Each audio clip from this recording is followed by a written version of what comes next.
तो hello guys, welcome back to my channel and sorry मैं इस पीएल स्टोरी की लेट वीडियो लेके आ रही हूँ। प्लीज मुझे माफ करना। तो लास्ट पार्ट में हमने देखा था कि क्या वो सोचता है। मुझे पहले कभी इस बात का एहसास क्यों नहीं हुआ कि इन दोनों भाइयों के बीच इस तरह की चाहत थी। वो ये सब कुछ सोच ही रहा होता है कि तभी जियान कहता है, हे क्या मेरी वो काली वाली हुडी कहाँ है। क्या वो कहता है, इसे ढूंढने की कोशिश करो, ये अलमारी में ही होनी चाहिए। ये बोलकर वो सोचता है, मैं शायद ही कभी इन दोनों भाइयों से दूर रहा हूँ, सिवाय उस टाइम के जब यूनिवर्सिटी से पहले हमारा संपर्क टूट गया था। मुझे समझ नहीं आता कि क्या है ये। मेरा इन दोनों भाइयों के साथ रिश्ता क्या है। उफ, बिस्तर पर दिल की धड़कनें तेज हो जाने को, प्यार में पड़ जाने की गलतफहमी नहीं पालनी चाहिए इन दोनों को। वो ये सब कुछ सोच ही रहा होता है कि तभी जान उसके पास आता है और कहता है, पिछले 2 दिन से घर पर आराम करने के बाद आपके चेहरे की रंगत में काफी सुधार आया है। क्या वो कहता है, नहीं, क्योंकि ये तुम्हारे जैसा अच्छा नहीं है, मतलब कि तुम बहुत ज्यादा अच्छे दिख रहे हो। ये बोलकर वो जियान को देखता है और मन में कहता है, क्या जियान को लगता है कि मैं उससे प्यार करता हूँ। उफ, मुझे ये गलतफहमी जल्दी से जल्दी खत्म करनी होगी, नहीं तो हालात और भी बेकाबू हो जाएंगे। ये सब सोचकर वो जियान से कहता है, हे मैं बहुत थक गया हूँ, बस आप चले जाओ यहाँ से। फिर सीन शिफ्ट होता है थोड़ी देर बाद, जहाँ पर जियान के डैड क्याओ से मिलने आए होते हैं। जियान के डैड कहते हैं, ये चाय ट्राई करें, ये न्यू चाय की पत्तियां हैं जो कुछ दिन पहले ही तोड़ी गई है। क्या वो कहता है, जरूर, मैं इसे जरूर ट्राई करूंगा। ये बोलकर वो कहता है, मुझे बहुत हैरानी हुई कि आप आज यहाँ पर आए। जियान के डैड कहते हैं, सुना है कि आप पिछले 2 दिन से छुट्टी पर थे, क्या हुआ, क्या आपकी तबीयत ठीक है। क्या वो कहता है, ये कोई सीरियस बात नहीं है, मुझे बस ठंडे मौसम की वजह से सर्दी लग गई थी, अब मैं बहुत बेहतर फील कर रहा हूँ। ये सुनकर जियान के डैड कहते हैं, तुम्हारे उस नन्हे श्याओ का क्या हुआ, क्या वो अभी भी बंद घर में ही रहता है। मैं कहना चाहूंगा कि आपको उसे टाइम टाइम पर ताजी हवा लेने के लिए बाहर निकाल देना चाहिए। ये सुनकर क्याओ अपनी पावर से श्याओ को अपने सामने ले आता है और कहता है, उसे असलियत में रहने की आदत है और वो ज्यादातर बाहर ही रहता है। वैसे भी वो बचपन से ही मेरे साथ इसलिए है, मैंने उसे लगभग पालतू जानवर की तरह ही रखा है। मैं अब उसे किसी भी टाइम अपने पास बुला सकता हूँ। ये सब सुनकर क्याओ के डैड श्याओ को देखकर कहते हैं, मैंने शुरू से ही HR को बता दिया है कि जब भी आप शामिल होने में दिलचस्पी दिखाए, S1 आपको सबसे अच्छी शर्तें देगा। मतलब कि अगर क्याओ जियान के डैड की कंपनी में काम करना चाहे तो उसकी सारी शर्तें सुनी जाएगी। ये सुनकर क्या वो कहता है, अंकल आपका बहुत बहुत शुक्रिया अपने इतने बिजी शेड्यूल में से मेरे लिए सोचने के लिए। जियान के डैड आगे कहता है, अगर मुझे सही से याद है तो क्या आपने अपनी पिछली गिल्ड के गाइड डिपार्टमेंट में काम किया था।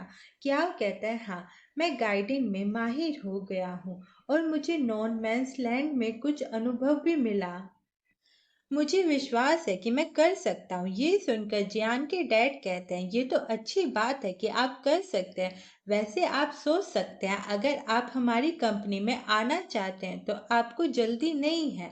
वैसे मुझे याद है कि आपने एक बार कहा था कि आप मेरी कंपनी देखना चाहते हैं, तो चलो मैं तुम्हें आज वहां पर लेकर चलता हूँ और फिर आप उस पर आराम से सोच विचार कर सकते हैं। क्याओ जियान के डैड की कंपनी देखकर सोचता है, मुझे कुछ तो करना होगा।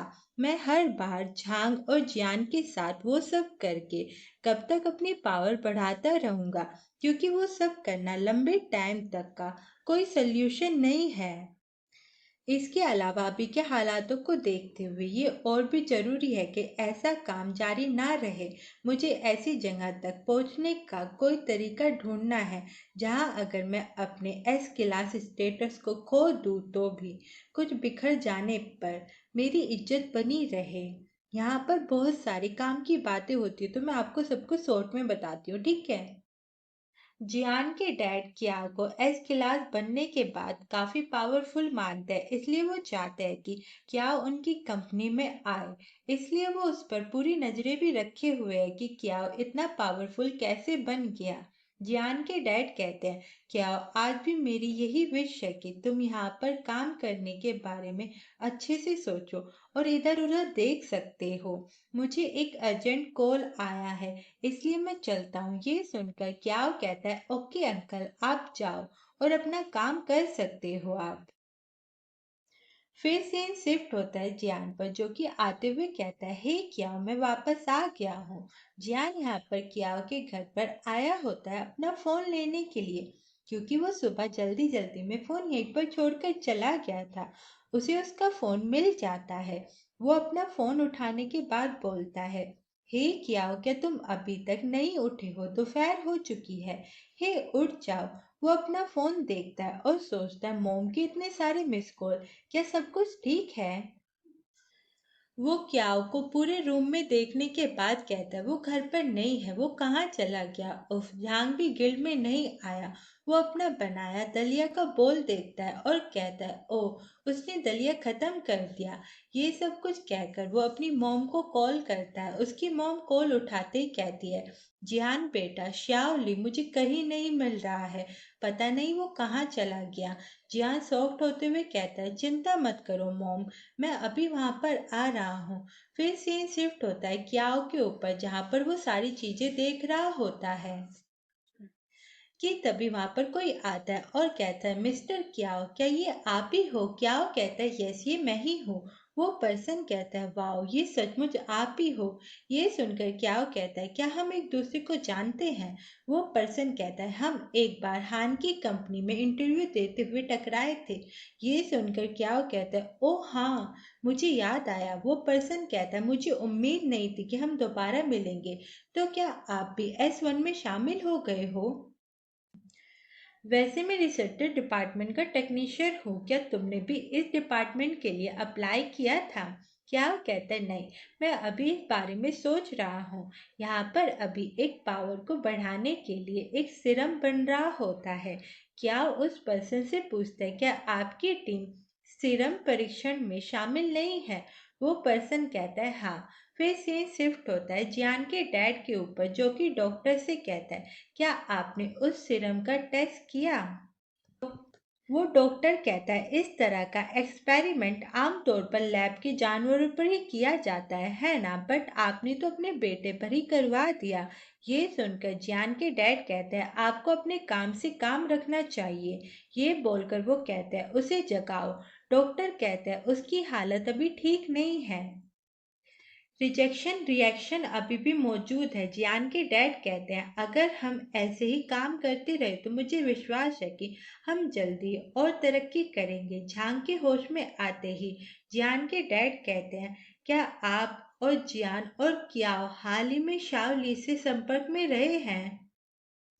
झांग कहता है, मुझे उन दोनों के बारे में नहीं पता। श्याओ ने मुझे बताया कि उसे अपने दोस्त के जन्मदिन के तोहफे के लिए कुछ एक्स्ट्रा पैसे चाहिए थे।